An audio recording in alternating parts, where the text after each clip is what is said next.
Es cuando el hombre extirpa o aparta todos los deseos de su corazón y se satisfacen alma por alma, entonces puede llamarse de mente serena.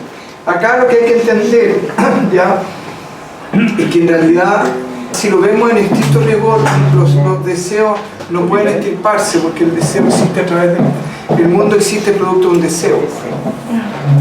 ¿Me comprenden? Entonces, el punto es que el deseo en sí no se puede extirpar, porque si extirpan los deseos deja de existir. Entonces, tendríamos que entenderlo como consecuencia, si lo analizamos, ya el hombre como consecuencia de satisfacerse en el alma, en forma natural, los deseos pierden importancia.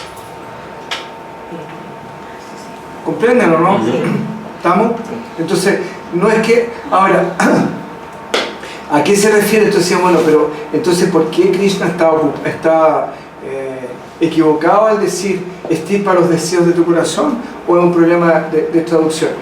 Estos son estados preliminares, en el sentido que la persona empieza, como quien dice, empieza como a soltar. Lo que pasa es que tenemos que diferenciar lo que es un deseo y una necesidad. ¿Estamos? O sea, un deseo es cuando alguien desea algo. Por ejemplo, el Felipe tenía algo, un líquido. Sí, mi hijo te trae un poquito de jugo. Ya, rico, ningún problema. Ese es un deseo. Si me lo he dicho, ¿sabes qué? No hay jugo, ¿ya? Y, ya, entonces vamos para pasito de agua. ¿Sabes qué? Fíjate, están haciendo arreglo en la calle y no hay agua. Ya, rico, ningún problema. Ese es un deseo. Y una necesidad es que, ¿sabes qué, Felipe? He estado todo el día sin tomar agua y estoy desesperado, sé que necesito un poco de agua. ¿Sabes qué? Pucha, lo siento, Andrés, me encantaría darte agua, pero resulta de que están haciendo un arreglo y en todo el edificio no hay nada de agua, ¿ya? Y aparte de eso no tengo ningún jugo y yo me desestabilizo emocionalmente. Eso es una necesidad. Por ejemplo, fumar es una necesidad. La persona, si no fuma, se desestabiliza. Ahí es una necesidad. Cuando ya te desestabiliza emocionalmente, es una necesidad. ¿Estamos? Pero cuando es un deseo, es simplemente un deseo. Me gustaría, es lo que deseo. ¿Ya? No es algo que si no sucede, no pasa nada. ¿Estamos? Ya. Entonces, no hay que confundir lo que es el deseo en relación a la necesidad. Entonces, ¿qué pasa? Nosotros los seres humanos hemos ido convirtiendo una serie de deseos en necesidades. Y mientras más deseos tenemos, más vulnerables somos. ¿Comprenden o no? Hay una directa relación entre la cantidad de deseos que tengo y lo vulnerable que puedo ser. A mayor cantidad de deseos, mayor vulnerabilidad. Por ejemplo, comer una necesidad. Si no come, llega un momento que se convierte en una necesidad. Sí, claro. Dormir, llega un momento que se convierte en una necesidad. Ahora, ¿cuál es la diferencia entre deseo y necesidad? Que la necesidad te desestabiliza emocionalmente. Si no lo satisfaces. Y el deseo simplemente es un deseo. Tengo ganas de hacer tal cosa. Pero la necesidad, si no la satisfaces, te desestabiliza emocionalmente. ¿Me explico? ¿Se alcanza la diferencia? Entonces, nosotros hemos convertido una serie de deseos en necesidades. ¿A qué es lo que apunta esto? Apunta a ir percibiendo cuáles son tus necesidades y ver en qué medida esas necesidades las puedes ir convirtiendo en deseo. Esa es como la primera etapa, cómo transformo mis necesidades en deseo. ¿Me explico, no? Sí. Si yo puedo tener el deseo de tener una camisa con tales características, pero en el momento que se convierte en una necesidad, yo digo, no, es que si no tengo esa camisa no puedo ir a la fiesta. Ahí se convierte en una necesidad. Mucho me limitó, porque puedo ir con otra camisa, no, porque tiene que ser esa. Si no esa, ninguna. Ahí se convirtió en una necesidad. Pero por ejemplo el sueño, el alimento. Por eso hay que separar lo que son las necesidades básicas de lo que son las necesidades construidas o las necesidades superfluas. Claro. ¿Cómo transformamos las necesidades en deseo? Al darte cuenta que simplemente es primero detectando cuáles son tus verdaderas necesidades básicas, que son dormir, evacuar, comer, con otro, ¿no? Y amar. Amar a otros. Eso sí que es una necesidad. Ya, amar también. ¿Ya? Bueno. Pero aparte de eso, y como decía, quizás necesidad de abrigo, depende el lugar, el resto no tiene ninguna importancia. Ahora, ¿cómo empieza a desarticular esa dinámica? Identificando aquellas necesidades superficiales o autoconstruidas, y ahí se va dando uno, va decidiendo y soltando. Hasta que finalmente reconoce, cuando la persona logra convertir prácticamente todas sus necesidades en deseo, ya está casi en otro. ¿Me comprenden? Porque el nivel de bienestar que puede obtener es enorme. ¿Comprenden eso? Pues te da una libertad y una cosa exquisita. De alguna manera, acá el punto es una práctica. En el fondo la persona va detectando sus necesidades y las va soltando y las va convirtiendo en un deseo. Ahora, el convertir la necesidad en deseo no significa, como quien dice, quedar excluido del uso de lo que yo estoy haciendo. Yo lo puedo seguir usando, pero como un deseo, no como una necesidad. Entonces ahí uno puede ir desarticulando poco a poco y ir dándose cuenta de que finalmente las necesidades las puede convertir en deseo. Y cuando las convierte en deseo, es libre. Y esas necesidades básicas las puede reconocer como parte del cuerpo, porque finalmente a qué apuntan esas necesidades, son básicamente necesidades que son atingentes al cuerpo, excepto el amar. Amar es una condición del ser.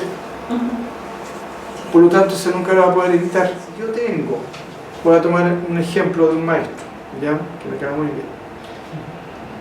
Entonces, si yo tengo oro y tengo un artesano y hago una rosa de oro, o un ornamento, ¿cómo se llama?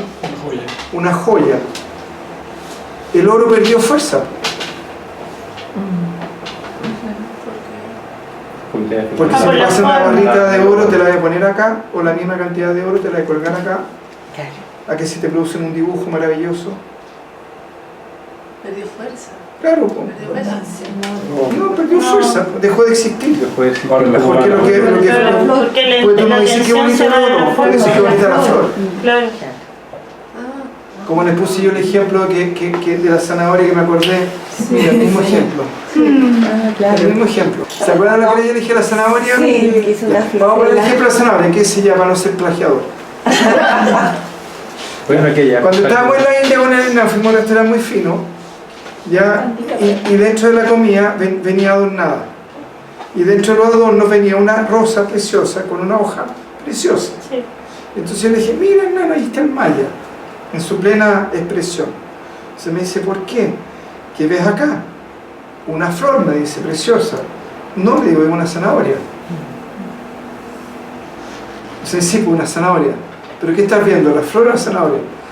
La flor, me dijo. Ya, ¿y por qué estás viendo la flor? Bueno, ahora veo las dos, la flor y la zanahoria simultáneamente. ¿Ya? Y le pregunté, ¿y ves al cocinero? No, no lo veo. Y en este momento, ¿qué tiene más importancia, la zanahoria o el cocinero? La flor. Porque lo que uno está mirando es la flor. Pues si le pone una zanahoria al lado, no pasa nada. Y si le pone al cocinero al lado, quizás horroroso. No sabemos. ¿Me explico, no? Entonces, ¿se dan cuenta que a partir de la unión de dos elementos diferentes se crea un tercero?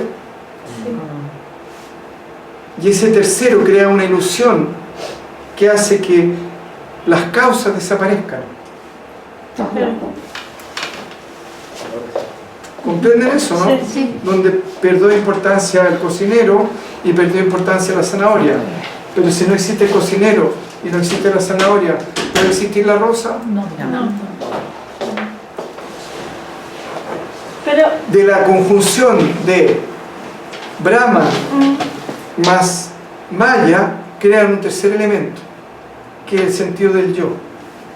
Y ese sentido del yo hace que se disuelva Maya y se disuelva Brahma. Y solo exista yo. Pero resulta que las causas reales, que son el cocinero y la zanahoria, dejan de existir en función de la flor. Brahman se une con Maya y se genera un tercer elemento que hace que las causas desaparezcan en función de la manifestación que se generó a partir de esos dos elementos. Entonces nosotros, intelecto e ignorancia, generan realidad.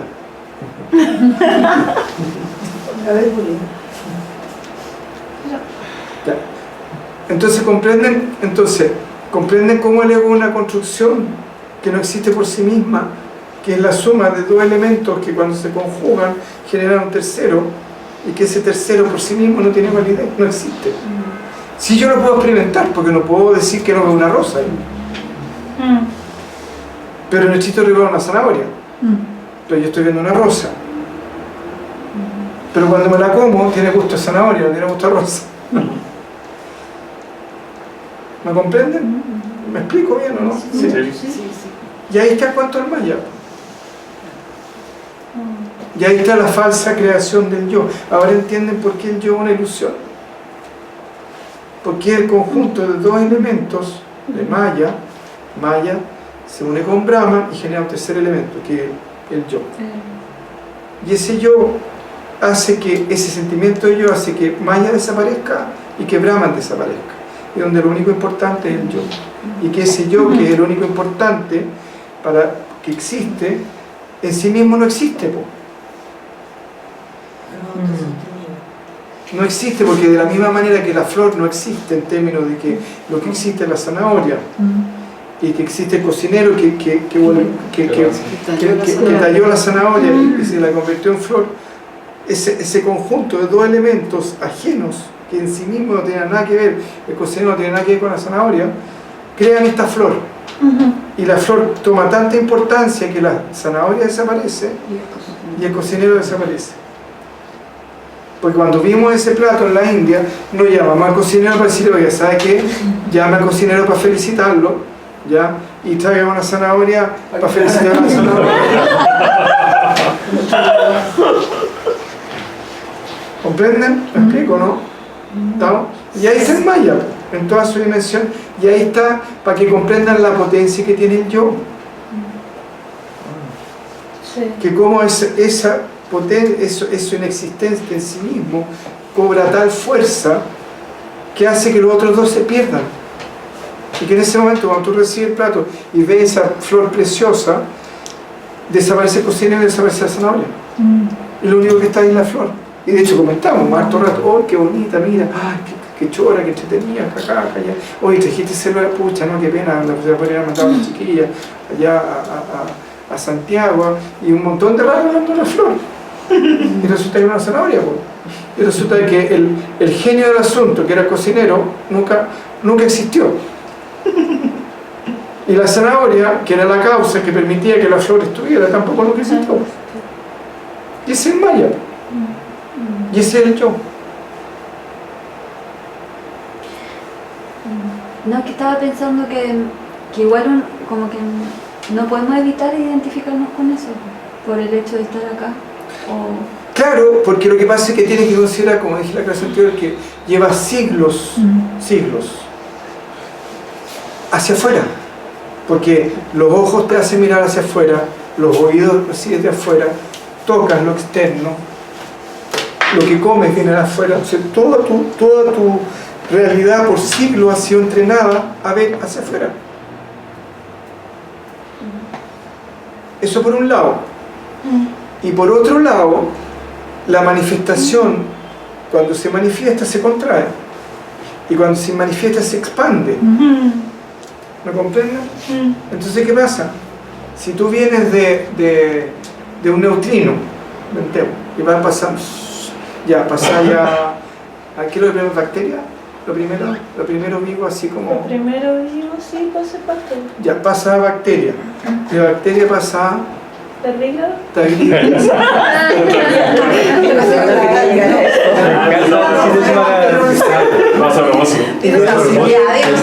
Sigue evolucionando, van pasando los siglos.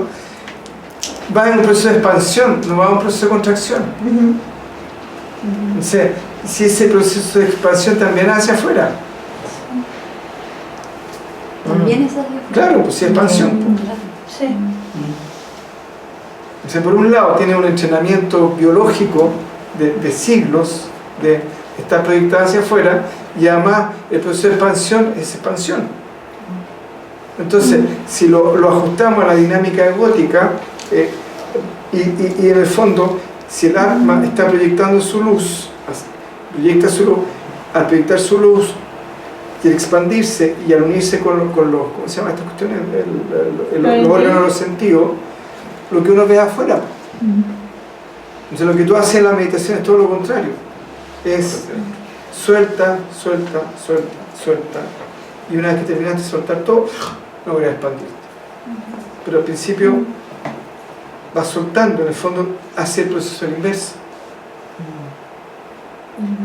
¿Me explico? Como que ya aquí ya suelto el cuerpo, suelto la identificación, me expando en un nivel, suelto la identificación con la mente, me expando o con la emoción, me expando otra vez, suelto la mente, me expando otra vez. Porque el cuerpo es más contraído que la emoción. Sí. ¿Ya? La emoción es más contraída, más densa que el pensamiento. Y la totalidad ya no tiene ni la contracción del pensamiento, la contracción de la emoción y la contracción del cuerpo. Cuando está Brahman y está Maya y entran en conjunción, se unen los dos, generan un tercer elemento que es el yo, y que el yo cobra tanta fuerza y tanta intensidad que se pierde Brahman y se pierde Maya.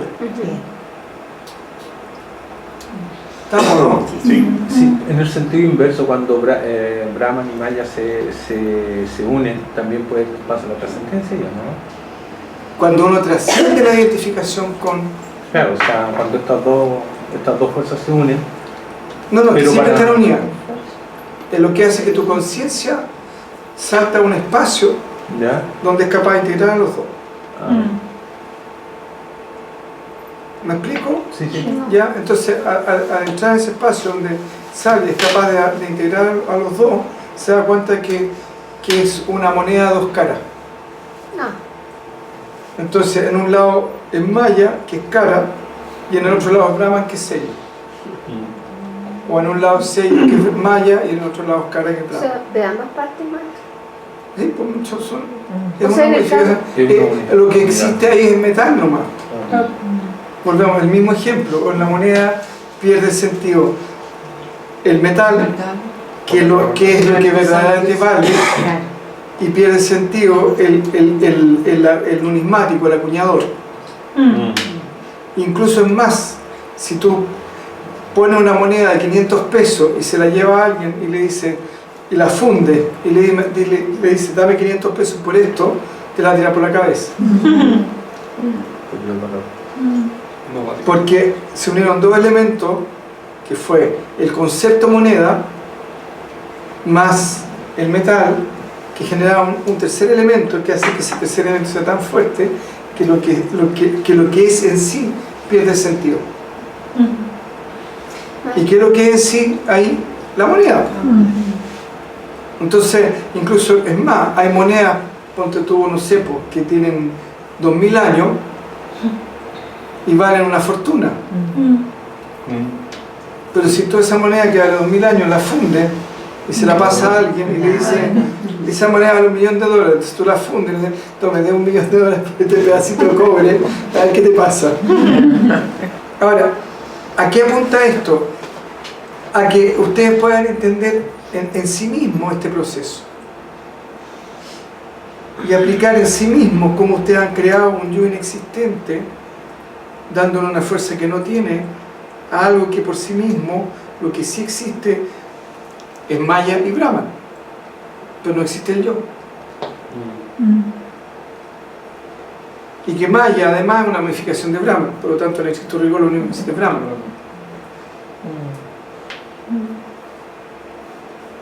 ¿Estamos? Entonces, ese ejercicio de comprensión de este yo inexistente lo pueden hacer. ¿Cómo lo pueden hacer? Volvemos a este proceso de indagación, de autoindagación, cuando uno se va preguntando, llega al Atma, al yo soy, como también se le llama al observador, ¿ya? Y ahí dice, ya, ya, listo, acá. Entonces, acá lo único real en estricto rigor es quien percibe, no necesariamente lo que percibo, pero quien percibe sí es real. O sea, no es que todo sea irreal, no es que yo sea irreal, no es que la conciencia sea irreal, no es que... Porque ustedes se dan cuenta que muchas veces el problema que tienen para identificarse con el Atma es que o sienten que no hay un yo que pueda decir yo existo aquí y por lo tanto no se reconocen, pues no se pueden reconocer a sí mismos sin yo. Eso es una alternativa, ¿ya? O porque sienten que es como una nada, como que hay como una existencia inexistente.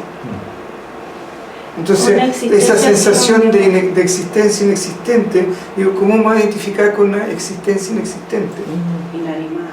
O inanimada. ¿Me explico? Entonces, y eso es lo que les impide justamente identificarse con ese aspecto trascendente de ustedes. ¿Comprenden? Ahora, es importante hacer este paso al Atma. Sí. Y del alma pegarse el salto después para el otro lado. ¿Estamos de acuerdo, Isabel, o no? ¿Por qué? Porque si no se te destructura la personalidad. ¿Qué pasa si tú le pides a una persona que se identifique con una nada? ¿Dónde se agarra? ¿Ya? Y si logra, de alguna manera, en el fondo, se puede psicotizar. ¿No? Sí, un fragmento. ¿Cachai? Entonces, por eso... Pero estaríamos faltando a la verdadera realidad, por decirlo de alguna forma, que si nosotros pensamos en luz, por ejemplo, en el alma, sí, yo sé que la luz es materia, pero que es energía, pero para mí por lo menos es una forma que yo tengo de darle forma. Claro, lo que pasa es que si tú entras, lo que te vas a encontrar finalmente es luz. Entonces tú perfectamente puedes decir ahí yo soy. Claro. Yo soy, pero sin apellido. Sí. Y te Pero puedes quedar en yo ese soy estado de... es alma. Sí, pues.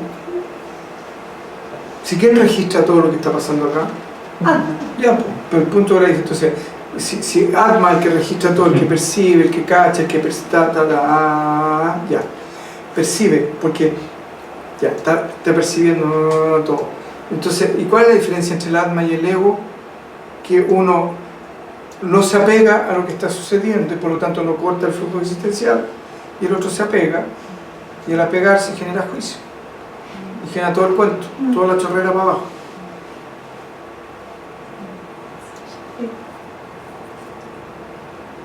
¿Me explico? ¿Sí? Sí.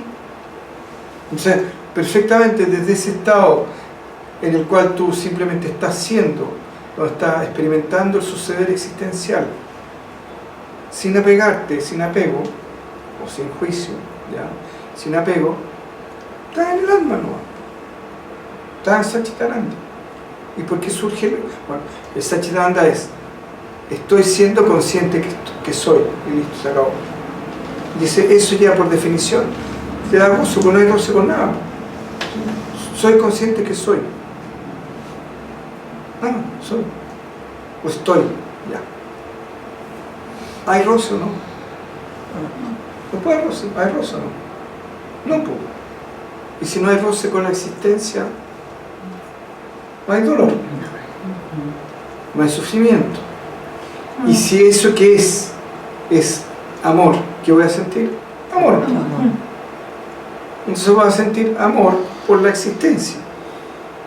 Y como la existencia es la totalidad de lo que existe, voy a sentir amor por todo lo que existe.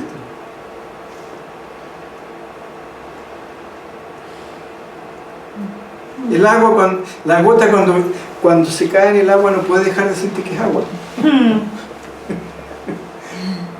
No importa el tamaño que tenga donde haya caído. ¿Comprenden eso, no? Sí. Entonces, si tú eres una gota de luz, pongámosle metafóricamente, y te caes en un mar de luz, no vas a poder dejar de sentir que eres la luz. O sea, yo creo que ese sería el segundo paso. O sea, dejar de sentir que eres gota es sentirse del absoluto. Claro, lo que pasa es, sí, ¿no? Lo que pasa es que volvemos a lo mismo. En el fondo hay un estado previo, por decirlo así, que igual es un estado de trascendencia, donde todavía hay, por decirlo así, hay conciencia de yo soy. Simplemente yo soy. Y después hay un estado en el cual simplemente está.